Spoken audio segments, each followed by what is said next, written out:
equity advantage. How to use your equity to leverage your next purchase. As a seller looking to sell and purchase another property, you need to know how to leverage your equity in the home you're selling now. That's right, I am Gregory Victor's Yay Realty.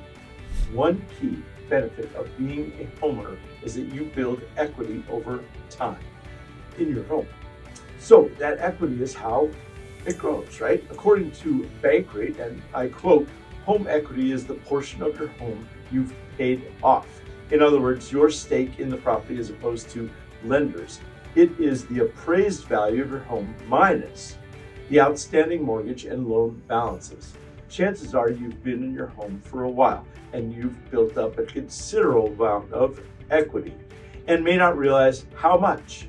According to the U.S. Census Bureau, roughly 30% of homeowners have over 50% of equity in their home. The equity you build up is over time. You could finance a portion of your next home and you could put in a stronger position to purchase if you are a homeowner considering selling. It's connected to today to find out how much your equity may have so you could leverage your next move.